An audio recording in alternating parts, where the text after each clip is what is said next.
பெண்களுக்கு இஸ்லாம் கொடுக்கக்கூடிய கண்ணியத்தை பற்றி நீங்கள் திருக்குர்ஆனுடைய பக்கங்களை புரட்டி பார்க்க வேண்டும். அதே போன்று நபிகள் நாயகத்துடைய அறிவுரை பக்கங்களை நீங்கள் புரட்டி பார்க்க வேண்டும். இன்றும் தமிழ்நாட்டிலும் மேற்கு வங்கத்திலும் தான் பெண்களுக்கு சட்டம் இயற்றப்பட்ட பிறகு சொத்துரிமை வழங்கப்படுகிறது. ஆனால் இஸ்லாத்தில 14 நூற்றாண்டுகளுக்கு முன்பாகவே பெண்களுக்கு சொத்துரிமை வழங்கப்பட்டிருக்கிறது என்பதை இந்த நேரத்திலே பணிவோடு சுட்டிக்காட்ட விரும்புகின்றேன். அதே போன்று தலாக் தலாக் தலாக் என்று சொல்லிவிட்டால் உடனடியாக விவாகரத்து நடந்துவிடும் என்று சொல்கிறார்கள். என் அன்புக்குரிய சகோதர சகோதரிகளே, அறிஞர் பெருமக்களே, இந்த பேரவையிலே தெளிவான ஒரு உண்மையை நான் சொல்ல கடமைப்பட்டிருக்கிறேன். தலாக் தலாக் தலாக் என்று 3 முறை ஒரு முஸ்லீம் தன் மனைவியை பார்த்து சொல்லிவிட்டால் விவாகரத்து நடக்கவே நடக்காது. திருக்குர்ஆனிலே அப்படி எங்கும் சொல்லப்படவே இல்லை. திருக்குர்ஆனிலே அந்நிசா பெண்கள் என்ற தலைப்பிலே இது பற்றிய தெளிவான விளக்கங்கள் ஷரத்துகள் தெளிவாக விதிக்கப்பட்டிருக்கின்றன. விவாகரத்தை பற்றி நபிகள் நாயகம் சொல்கிறார்கள். கணவனும் மனைவியும் பிரிகின்ற பொழுது இறைவன் இருக்கக்கூடிய அரியாசனமே நடுங்குகிறது என்று பிரிவினையை விரும்பாமல் அங்கே குறிப்பிடுகிறார்கள். வேறு வழியில்லாத பட்சத்தில் கணவனும் மனைவியும் பிரிந்து கொள்ள நேரிட்டால் அதற்கு வழிமுறைகளை குர்ஆன் தெளிவாக வழிகாட்டுகிறது. எப்படி என்று சொன்னால், கணவன் மனைவிக்கு பிடிக்கவில்லை என்று சொன்னால் அந்த மனைவியை பார்த்து நான் உன்னிடமிருந்து பிரிந்து கொள்கிறேன் என்று சொல்ல வேண்டும். அப்படி சொன்ன பிறகு அந்த மனைவி 3 மாதவிடாய் காலம், குறிப்பாக 3 மாதங்கள் காத்திருக்க வேண்டும். அந்த 3 மாத காலத்திலே இருதரப்பையும் சமானம் செய்ய வைக்கக்கூடிய வேலைகளை ஊர் பெரியவர்கள் உறவினர்கள் சேர்ந்து செய்ய வேண்டும். அதிலும் சமாதானம் ஏற்படாத பட்சத்திலே அடுத்த தலாக்கு அங்கே ஏற்படுகிறது. இப்படி 3 தலாக்குக்கு மத்தியில 3 மாதவிடாய் காலங்கள், தெளிவாக சொன்னால் 3 மாதங்கள் காத்திருப்பு இருக்க வேண்டும். இவற்றுக்கு இடையில்தான், இந்த அடிப்படையில் தான் விவாகரத்து நடைபெறுமே தவிர தலாக் தலாக் தலாக் என்று என்னுடைய மனைவியை பார்த்து நான் சொல்லிவிட்டால் அங்கே தலாக் என்று ஆகிவிடாது. இப்படிப்பட்ட ஒரு மாய தோற்றம் உருவாக்கப்படுகிறது. சகோதரி சாயிராபானுக்கு நடந்ததை பற்றி நீங்கள் சொல்கிறீர்கள். சாயிராபானுக்கு அப்படி நடந்திருந்தால் அது தவறு, அது இஸ்லாத்தின் குற்றம் அல்ல. அதை எல்லோரும் சேர்ந்து சரி செய்ய வேண்டும் என்று எங்களுக்கு உத்தரவிடுங்கள். அதிலே நானும் அந்த உணர்விலே பங்கெடுக்கிறேன். ஆனால் ஒரு தனிநபருக்கு நடந்த ஒரு அநீதி ஒரு சமூகத்தின் அநீதியாகவும் ஒரு ஆணாதிக்கமாகவும் ஆணாதிக்கத்தை போலவும் குர்ஆன் இப்படி சொல்கிறது, இஸ்லாம் இப்படி சொல்வது என்று கட்டமைப்பது குர்ஆனுக்கு எதிரானது. இந்த மதுரை மாநகரிலே 100க்கும் மேற்பட்ட ஜமாத்துகள் இருக்கிறது. எந்த ஜமாத்திலே தலாக் தலாக் என்று சொல்லிவிட்டால் அங்கே விவாகரத்தை கொடுக்கிறார்கள்? எந்த காசி தலாக் தலாக் தலாக் என்று சொல்லிவிட்டால் விவாகரத்தை கொடுக்கிறார்கள்? உதாரணத்துக்கு சென்னைக்கு செல்லுங்கள், தலைமை காசி இருக்கிறார். யாராவது ஒரு முஸ்லிமான் விவாகரத்து கோரி அங்கு சென்று விட்டால் குறைந்தபட்சம் 1 வருடம் அவர்கள் அடைய விடுவார். மனமாற்றம் ஏற்பட வேண்டும், ஏதாவது ஒரு வகையிலே சுமூகம் ஏற்பட வேண்டும் என்பதற்காக அந்த காத்திருப்புக்கு வழிவிடுகிறார்கள். எந்த ஜமாத்துகளும் அதை ஊக்குவிப்பதில்லை. இதை தாழ்மையோடு இந்த அவையிலே நான் பதிவு செய்ய கடமைப்பட்டிருக்கின்றேன். இதை காரணமாக வைத்து பொது சிவில் சட்டத்தை கொண்டு வர வேண்டும் என்று பூச்சாண்டி காட்டுகிறார்கள். நான் கேட்கிறேன், பொது சிவில் சட்டம் என்று சொல்கிறீர்கள், சீக்கியர்களுக்கு தனிச்சட்டம் அனுமதிக்கிறது என்ன? அவர்கள் ராணுவத்திலே தலைப்பாகை வைத்துக் கொள்ளலாம், காவல்துறையிலே தலைப்பாகை வைத்துக் கொள்ளலாம். அது மட்டுமல்ல, அவருடைய மத சட்டத்தின்படி குருவாலை இடுப்பிலை வைத்துக் கொண்டு பாராளுமன்றத்துக்கு செல்லலாம், பொது இடத்துக்கு செல்லலாம், எங்கும் செல்லலாம். அது சீக்கியர்களுக்கு இந்தியாவுடைய அரசியல் சாசனம் கொடுத்திருக்கக்கூடிய ஒரு தனிச்சட்டம். அதே போன்று இந்து சமுதாய மக்களுக்கு அவர்களுடைய வாரிசுரிமைக்கு தனிச்சட்டம் இருக்கிறது. கூட்டு குடும்பமாக இருந்தால் அவர்களுக்கு வரிவிலக்கு இருக்கிறது. இப்படி அவர்களுக்கு சிறப்பு சட்டம் இருக்கிறது. ஒவ்வொரு சமூகத்துக்கும் தனித்தனி சட்டங்கள் இருக்கின்றன. அவ்வளவு ஏன் ஒரு கிறிஸ்தவ பாதிரியார் ஒரு முஸ்லிம் மதகுரு இமாம் சாலைகளிலே நிர்வாணமாக செல்ல முடியாது. ஆனால் அகோரி சாமியார்கள் நிர்வாணமாக செல்வதற்கு எந்த தடையும் இல்லை.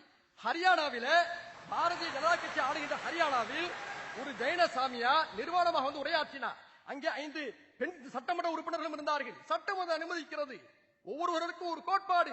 முஸ்லிம்களுக்காக இருக்கக்கூடிய தனிச்சட்டங்கள் எந்த இந்து சகோதரனை பாதிக்கிறது, எந்த கிறிஸ்தவ சகோதரனை பாதிக்கிறது? சிந்தித்து பார்க்க வேண்டும். ஏதோ இந்தியாவில் மட்டும்தான் இது இருக்கிறது என்று சொல்கிறீர்கள். சிங்கப்பூரில் இருக்கிறது, தாய்லாந்தில் இருக்கிறது, இலங்கையில் இருக்கிறது, முஸ்லிம்கள் சிறுபான்மையாக வாழக்கூடிய பல நாடுகளில் இருக்கிறது. பலதார மனம் என்பது எந்த கட்டத்திலே அனுமதிக்கப்பட்டிருக்கிறது? உலகில யுத்தங்கள் அதிகமாக நடைபெற்றுக் கொண்டிருக்கின்றன. அதில் இறப்பவர்கள் பெரும்பாலும் ஆண்களாக இருந்து கொண்டிருக்கிறார்கள். வரலாறு நடிகளும் அதுதான் நடைபெற்றுக் கொண்டிருக்கிறது. ஆண்கள் குறைந்து பெண்கள் அதிகமாக இருக்கக்கூடிய ஒரு காலகட்டத்தில் மனிதாபிமான அடிப்படையில இந்த சட்டம் பொருந்தும். அதே போன்று விதவைகள் மறுமணம் செய்ய வேண்டும் என்ற நல்ல எண்ணத்திலே அது அனுமதிக்கப்பட்டிருக்கிறது. அடுத்ததாக விபச்சாரத்தை இஸ்லாம் முற்றிலுமாக தடை செய்திருக்கிறது. வைப்பாட்டி முறையை இஸ்லாம் முழுமையாக தடை செய்திருக்கிறது. ஒரு பெண்ணை உடல் சுகத்துக்காக மட்டும் பயன்படுத்திவிட்டு அவளுக்கு பிறக்கக்கூடிய பிள்ளையை எந்த உரிமைகளும் இல்லாமல் அனாதைகளாக்குவதை இஸ்லாம் தடை செய்திருக்கிறது.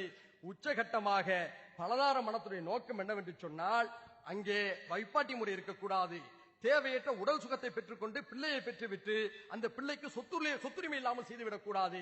எனவே மீண்டும் ஒவ்வொரு திருமணத்தை செய்தாலும் அதிகபட்சமாக 4 திருமணங்கள், அந்த 4 திருமணத்தையும் செய்யக்கூடிய உடல் தகுதி, சமூக நிதியாக பராமரிக்கக்கூடிய பாங்கு, இவையெல்லாம் இருந்தால்தான் அதை அனுமதிக்கிறது. இது ஒரு விதிவிலக்கு. நான் கேட்கிறேன், மதுரை மாநகரிலே சகோதர சகோதரிகளை, உங்களோடு பழகக்கூடிய எத்தனை முஸ்லிம்கள் 2 மனைவிகளோடு அலைந்து கொண்டிருக்கிறார்கள்?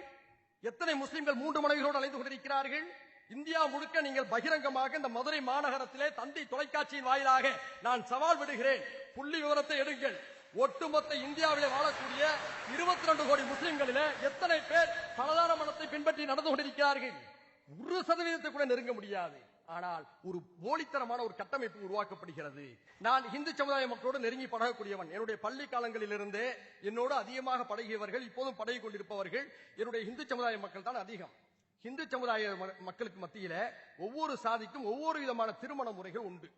ஒரு சமூகத்தில அக்கா மகளை திருமணம் செய்வதற்கு தடை இருக்கிறது. இன்னொரு சமூகத்தில அக்கா மகளை திருமணம் செய்வதற்கு அனுமதி உண்டு. இதே நான் போய் மூக்க நுழைக்க முடியுமா?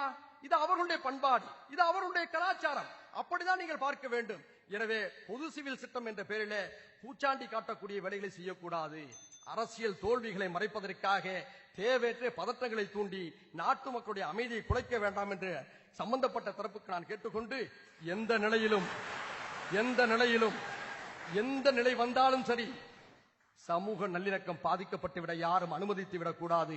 அனைவரும் ஒருதாய் மக்கள் என்ற உணர்வோடு தன் மண்ணிலே நிரந்தரமாய் நிலையாய் ஒற்றுமையை கட்டி காத்து வாழ்வோம் என்று என்னுடைய முதல் வாய்ப்புக்கு நன்றி கூறி அமர்கிறேன். நன்றி. அடுத்ததாக மூத்த வழக்கறிஞர் சுதா ராமலிங்கம் அவர்கள் இந்த பொது சிவில் சட்டம் பற்றிய தன்னுடைய நிலைப்பாடை முன்வைப்பார். எல்லோருக்கும் வணக்கம். இது நேரம் வரைக்கும் அரசியல்வாதிகள் பேசினார்கள்.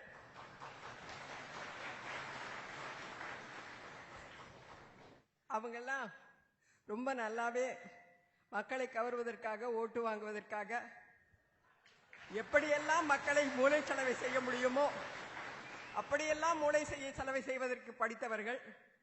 இந்த பொது சிவில் சட்டத்தை பற்றி பேசும் பொழுது என்ன வேணுமா இது வேண்டாமா அப்படின்னு கேட்டாங்க. இது தேவையான ஒன்றுதான் அப்படின்னு நான் சொன்னதுனால என்ன பிஜேபி காரர்களுடன் RSS காரர்களுடன் உட்கார வைத்து விட்டார்கள். என்கிற ஷாக்கு.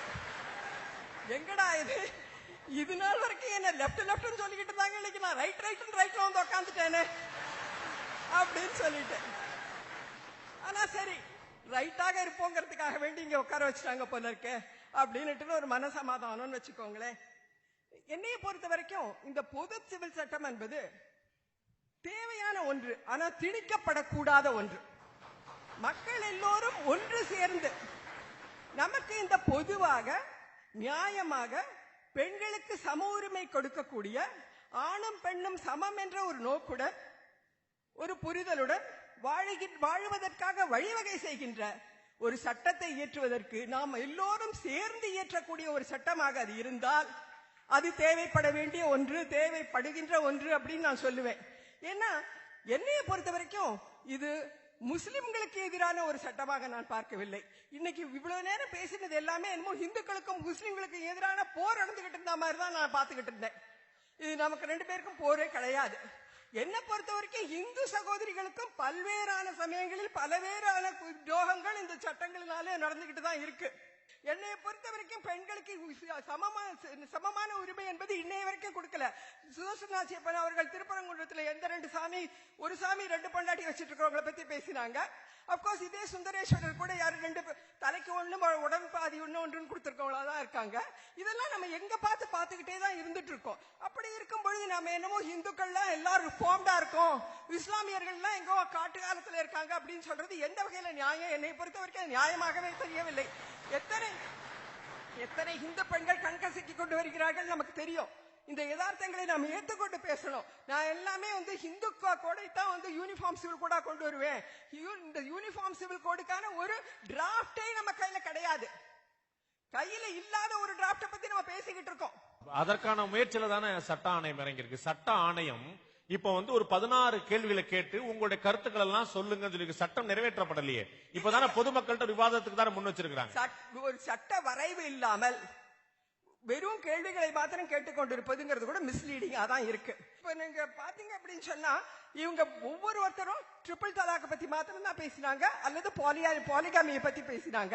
பாலிகாமியும் ட்ரிபிள் தலாக்கும் மாத்திரம் கிடையாது எந்த விதமான சிவில் சட்டங்களும். சிவில் சட்டத்துல நீங்க பாத்தீங்க அப்படின்னு சொன்னோம்னா குழந்தைகள் அடாப்ஷன் இருக்கு, மெயின்டெனன்ஸ் இருக்கு, சக்சஷன் இருக்கு, மீதி எல்லாத்தையும் பத்தி நம்ம எல்லாம் அப்படியே டோட்டலா மறந்துட்டோம். நீங்க பாத்தீங்க அப்படின்னு சொன்னா நாம நிச்சயமாக பார்க்க வேண்டியது இந்த நாடு எப்படிப்பட்ட ஒன்று. நாம ஒரு செக்குலர் நாடு வேண்டும். எதற்காக காமன் சிவில் கோட பத்தி பேசுறோம்?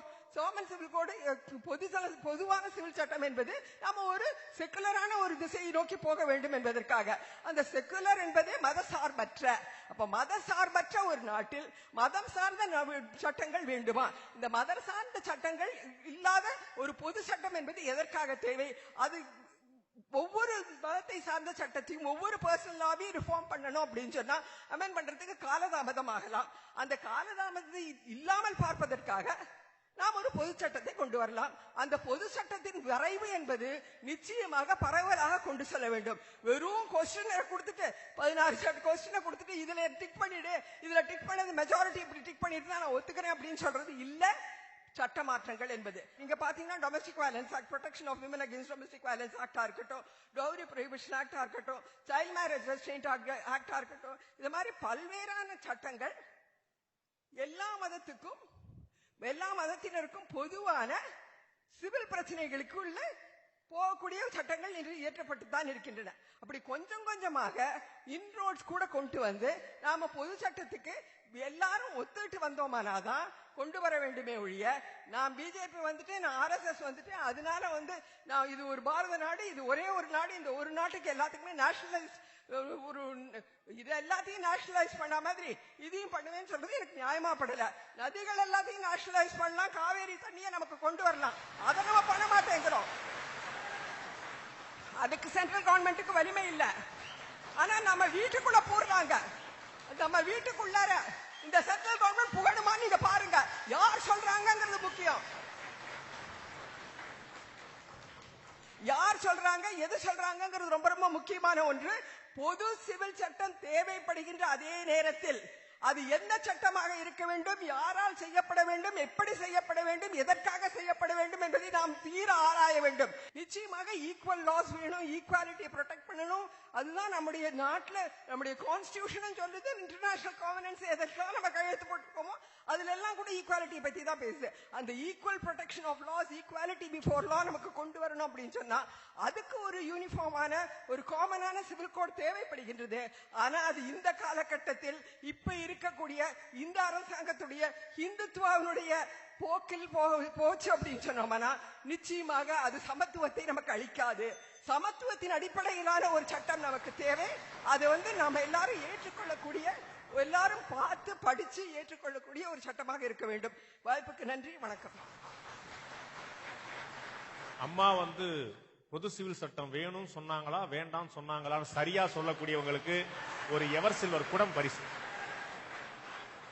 அடுத்ததாக திரு ஜெகத் கஸ்பர் அவர்கள், இது ஒரு திணிப்புக்கான முயற்சியா இருக்கு. கிட்டத்தட்ட எனக்கு தெரிஞ்ச என்னுடைய யூகத்துல சுதாராமலிங்க அவர்கள் எடுக்கக்கூடிய நிலைப்பாடு தான் எடுப்பாங்க நினைக்க. திரு ஜெகத் கஸ்பர் தன்னுடைய வாதத்தை முன்வைக்க வருகிறார்.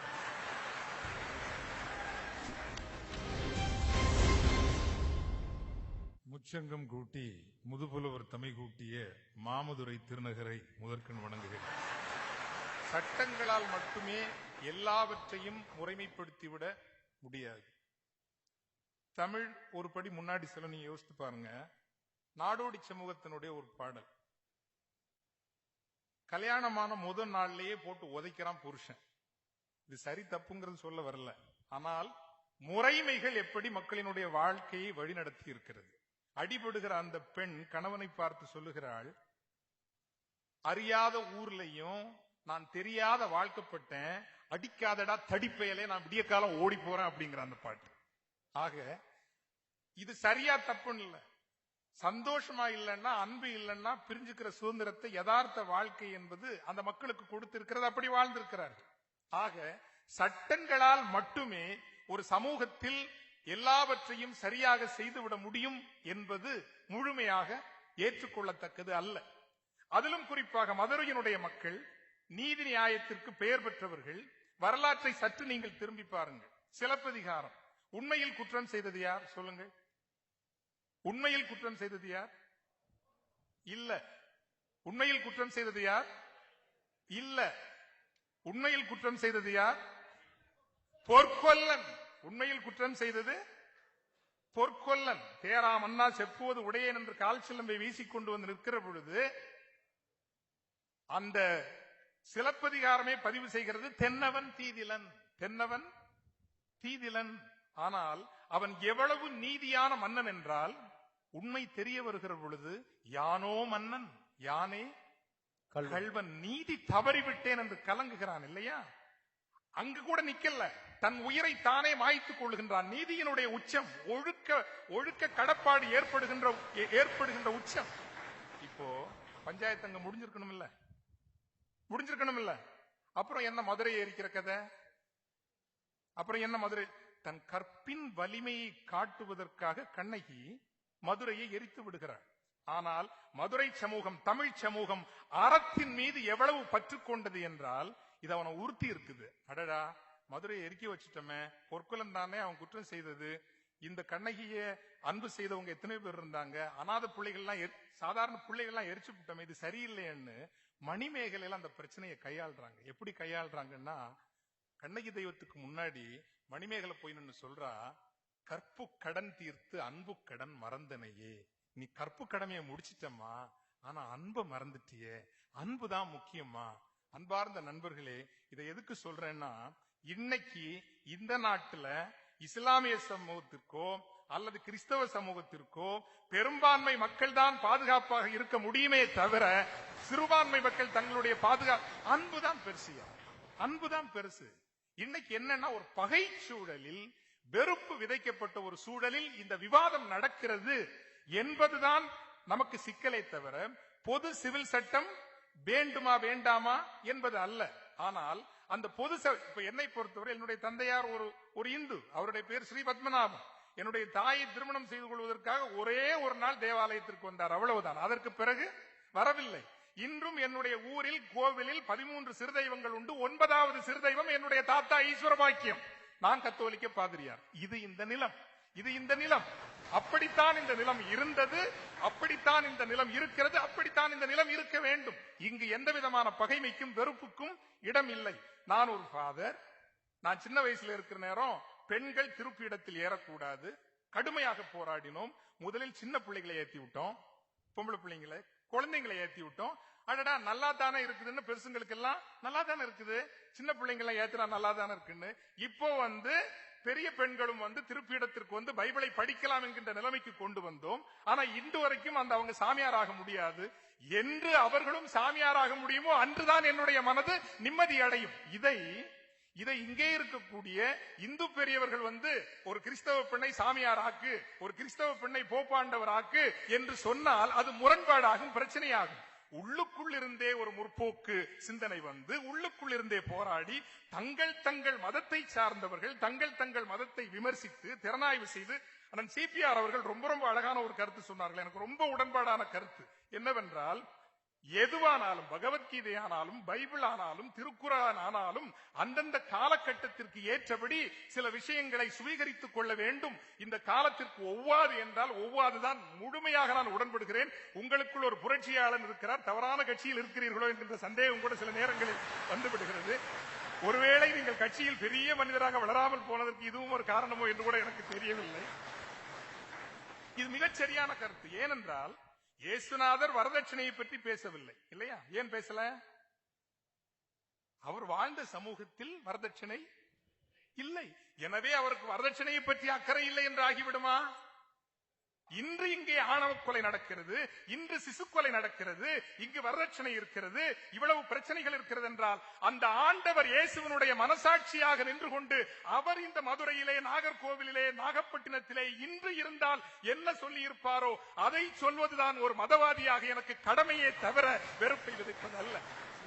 மிகச்சரியான கருத்தை சொன்னீர்கள். பொது சிவில் சட்டம் ஒரு காலத்தில் கட்டாயம் வர வேண்டும். அதுதான் ஒரு நாகரிக சமூகத்திற்கு அழகும் கூட. ஆனால் அது எப்படி வர வேண்டும்? சுதா ராமலிங்கம் அவர்கள் சொன்னார்கள் அல்லவா, இஸ்லாமிய மக்கள் மீது இன்று வெறுப்பும், அவர்கள் மீது ஒரு பகை உணர்வும், அவர்கள் பற்றின தவறான எண்ணங்களும், ஏதோ இஸ்லாம் இப்ப சொன்னார் இல்லீங்களா, அவரை விளக்கி சொன்னாரால் நான் அதிகமா சொல்ல வேண்டிய அவசியம் இல்லை. இன்னும் எவ்வளவு இதுல ஒரு திசை திருப்பு ரொம்ப அழகா செய்யறாங்கன்னா, ஏதோ பாதிக்கப்பட்ட பெண்கள் அத்தனை பேரும் இந்த பொது சிவில் சட்டம் கோரி போனது போலவும், அல்லது இந்த ஒட்டுமொத்த தலாக்கை ஒழிக்க வேண்டும் என்று போனது போலவும் ஒரு காட்சி இங்கே காட்டப்படுகிறது அல்லவா? அது தவறுங்க. இவங்க அத்தனை பேரும் போனது ஜமாத்து தப்பு பண்ணிட்டான். யார் தப்பு பண்ணது? ஷரியா முறைப்படி ஜமாத் சரியான தீர்ப்பு சொல்லவில்லை என்றுதான் போனார்களே தவிர இஸ்லாமிய ஷரியா சட்டத்தை ஒழிக்க வேண்டும் என்று கேட்டு அவர்கள் நீதிமன்றம் போகவில்லை. இது திசை திருப்பல். நம்ம பொது சிவில் சட்டத்தை நான் ஆதரிக்கிறேன். நிச்சயமா எப்படி இவங்களை சேர்த்து வைக்கலாம்னு நான் யோசிக்கிறேன். அல்லது ஆணுக்கு இருக்கிற உரிமை பெண்ணுக்கு இருக்கிற உரிமை ஆணுக்கும் இருக்க வேண்டும், ஆணுக்கு இருக்கிற உரிமை பெண்ணுக்கும் இருக்க வேண்டும் என்று வாதிக்க நான் தயாராக இருக்கிறேன். ஆனால் அவர்கள் மீது தூவப்படுகிறது அல்லவா ஒரு மாயை, இது தவறு என்கின்றேன். அவர்கள் இந்த நாட்டினுடைய அதிகாரப்பூர்வமாக 15%, என்னை கேட்டால் ஒரு 18 to 20% இருப்பார்கள் என்றாலும் கூட, அப்படி பார்த்தாலும் குறைந்தபட்சம் 70 எம்பிக்களாவது பாராளுமன்ற உறுப்பினர்களாவது இந்திய பாராளுமன்றத்தில் இருக்க வேண்டும். 22 பேர் மட்டுமே இருக்கக்கூடிய ஒரு பாராளுமன்ற அவையில் நாம் இப்படி ஒரு பொது சிவில் சட்டத்தை பிஜேபி பாரதிய ஜனதா கட்சி தன்னுடைய உத்தரப்பிரதேச அரசியல் தேவைக்காக முன்வைக்கிறது என்றால் இது நாட்டை ஒன்றுபடுத்துகின்ற முயற்சி அல்ல, நாட்டை பிளவுபடுத்துகின்ற முயற்சி. அதில் தான் சந்தேகம் வருகிறது. பொது சிவில் சட்டம் தேவையா என்றால் அது காலம் வரும். இஸ்லாமிய சமூகம், நான் இஸ்லாமிய சகோதரர்களுக்கு கேட்டுக்கொள்வது என்னவென்றால், என்னை போன்று நடுநிலையாகவும் முற்போக்காகவும் சிந்திக்கக்கூடிய குரல்களை நீங்கள் வலுப்படுத்துங்கள். காரணம், உங்களுக்குள் நீங்கள் சீர்திருத்த வேண்டிய, கிறிஸ்தவத்திற்குள் நாங்கள் சீர்திருத்த வேண்டிய காரியங்கள் பல இருக்கின்றன. இங்கே தமிழில் வாழ்கின்ற பொழுது தமிழாக வாழ்வோம். சவுதி அரேபியாவை கொண்டு வந்து இங்கு தமிழ்நாட்டில் நாம் விதைக்க வேண்டிய அவசியம் இல்லை. நாம் தமிழாக வாழ்வோம். அப்படி உள்ளுக்குள் நாம் விமர்சிப்போம், உள்ளுக்குள் நாம் திறனாய்வு செய்வோம், நமக்குள் போராடி இஸ்லாமிய சமூகமே ஒரு நாள் எங்களுக்கு பொது சிவில் சட்டம் தாய் என்று வரக்கூடிய ஒரு சூழலை சகோதர உணர்வோடு உருவாக்குவேமே என்றால், இப்படிப்பட்ட ஒரு மதவெறி சூழலில் தேர்தல் தேவைகளுக்காக பொது சிவில் சட்டம் வந்து இந்த நாட்டை மேலும் பிளவுபடுத்துகின்ற அந்த காட்சியை நாம் எந்த காலத்திலும் அனுமதிக்க முடியாது என்கின்ற கருத்தோடு நிறைகிறேன். நன்றி, வணக்கம். அமெரிக்க அதிபர் பராக் ஒபாமா தமிழ்ல பேசினா எப்படி இருக்கும் கொஞ்சம் அப்படியே கற்பனை பண்ணி பார்த்தேன். இந்த பக்கம் பார்க்கும்போது அப்படியே இருந்தது. ஒரு ஆச்சரியமான, பெல் அடிக்கிறதுக்கு கூட ஒரு மைக்ரோ செகண்ட் கேப் இல்லாம தட அடிச்சு போயிட்டாங்க. நான் ஒரு மூச்சு வாங்குவார், பெல் அடிச்சிடலான்னு பார்த்தேன். பெல்ல வச்சுக்கிட்டே இருந்தேன், மூச்சு கூட வாங்கல, முழுமையா முடிச்சாரு. ஒரு ஆழ்ந்த சிந்தனையை திரு ஜெகத் கஸ்பர் வெளியிட்டிருக்கிறார். இது தேவைதான், பொது சிவில் சட்டம் தேவைதான் என்ற அணியின் சார்பாக நேரத்தின் அருமை கருதி திரு சி.பி. ராதாகிருஷ்ணன் அவர்கள் ஒட்டுமொத்த தொகுப்பாக நேரத்தின் அருமைக்கு சுருக்கமாக வைப்பார். திரு சி.பி. ராதாகிருஷ்ணன். அருமை பெரியவர்களே, இங்கே ஆச்சாரியார் சொல்கிற பொழுது சொன்னார்கள், பொது சிவில் சட்டம் ஏன் வேண்டும் என்று சொன்னார்கள். நானும் கூட பொது சிவில் சட்டம் ஏன் வேண்டும் என்று என்னுடைய கருத்துக்களை முன்வைத்து அமர்ந்தேன். அதே போல அருமை சகோதரி அவர்கள், சுதா ராமலிங்கம் அவர்கள் ஏன் புது சிவில் சட்டம் வேண்டும் என்பதை சொல்ல வந்தார்கள். ஆனாலும் உலகத்தையே குழப்பினாலும் தான் ஆட்சியிலே இருக்க வேண்டும் என்கின்ற இயக்கத்தின் பேரொளியாய் வந்திருக்கிற சுதர்சனன் அவர்கள் மெத்த படித்த சுதா ராமலிங்கத்தையே ஒரு குழப்பி அமர்ந்து விட்டீர்கள். பிஜேபி காரங்களுக்கு உலகத்துல எந்த பிரச்சனை நடந்தாலும் காங்கிரஸ் தான் காரணம். அது பிஜேபி காரங்களுக்கு உலகத்துல எங்க பிரச்சனை நடந்தாலும் காங்கிரஸ் தான் காரணம். அது உண்மை, அதானே சத்தியம். பொது சிவில் சட்டம் வேண்டுமா வேண்டாமா என்று சொல்லாமலேயே 1 மணி நேரம் பேசி அமர்ந்திருக்கிறார் என்று சொன்னால், பொது சிவில் சட்டம் வேண்டும். என் இஸ்லாமிய சகோதரர்களே, ஏற்றுக்கொள்ளுங்கள், இது என்னுடைய வாதம். அவர் பொது சிவில் சட்டம் வேண்டும் என்று சொன்னாரா? இல்லை, பொது சிவில் சட்டம் வேண்டாம் என்று சொன்னாரா? அப்புறம் ஏங்க அவர் வம்புகளுக்கு? இல்லை இல்லை இல்லை, அவர்களால் ஒருபோதும் சொல்ல முடியாது. ஈழத்தமிழனுக்காக ஒரு இந்திய தலைவன் உயிர் தந்திருக்கிறான் என்று சொன்னால் அது கருணாநிதி அல்ல, அது ஜெயலலிதா அம்மையார் அல்ல. ஒரே ஒரு தலைவன் ராஜீவ்காந்தி மட்டும்தான் தன்னுயிரை தந்தார். இதை சொல்லுவதற்கு உங்களுக்கு நாதி உண்டா? நான் சொல்லி இருக்கிறேன். நீங்க சொன்னதுண்டா? பொது சிவில் சட்டம் வருகிறேன்.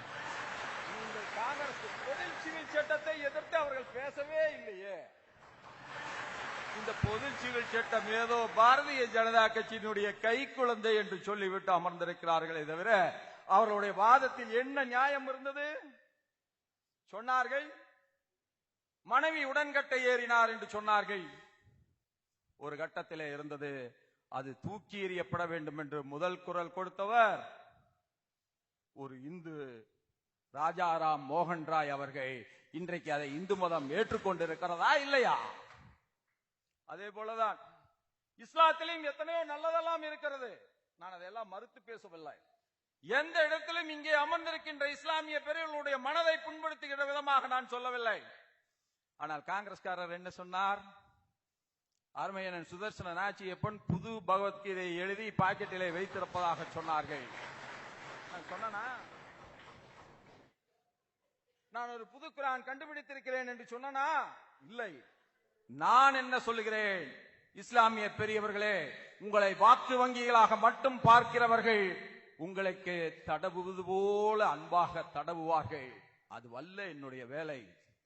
நீங்கள் காலத்தை கடந்தும் இந்த இஸ்லாம் இந்த மண்ணிலே இருக்க வேண்டும் என்று நான் நினைக்கின்றவன். அதனால் காலத்திற்கேற்ற நல்ல மாற்றங்களை தனதாக்கி கொள்ளுங்கள். அதுதான் நான் உங்கள் பொற்பாதம் பணிந்து கேட்கின்ற ஒரே வேண்டுகோள். கடைசியில இந்த மூவரும் குழப்பிய குழப்பம் இருக்கிறது அல்லவா? அந்த குழப்பத்தில் எந்த இடத்திலும் பொது சிவில் சட்டம் கூடாது என்பதை வாதத்தை வைக்கவில்லை. மாறாக பிஜேபி கொண்டு வரலாமா? நாங்கள் அவர் மீது ஒரு காவி சாயத்தை பூசிக் கொண்டிருக்கிறோமே, இஸ்லாமியர்களுடைய எதிர்ப்புணர்வை நாங்கள் வளர்த்துக் கொண்டிருக்கிறோமே, கிறிஸ்தவர்கள் பிஜேபியை அணுகாத ஒரு சூழலை நாங்கள் உருவாக்கி கொண்டிருக்கிறோமே, இதுக்கெல்லாம் பேராபத்தை கொண்டு வருவதற்கு மோடி முயற்சி பண்ணுகிறாரே, இதை விடலாமா? இதுதான் அவர்களுடைய உள்ளத்தில் இருப்பது. நான் சொல்கிறேன், இஸ்லாமிய பெரியவர்களே, மகளை ஈன்றெடுக்கின்ற போதும் மகனை ஈன்றெடுக்கின்ற போதும் நம்முடைய அன்பு ஒரே மாதிரியாகத்தான் இருக்கிறது. அது திருமணத்திலும் தொடரட்டும். பொது சிவில் சட்டத்தை ஏற்றுக்கொள்கின்ற ஒரு அற்புதமான மனப்பான்மைக்கு நீங்களும் பாருங்கள். நல்ல மாற்றத்தை தனதாக்கிக் கொள்ளுங்கள். நிச்சயமாக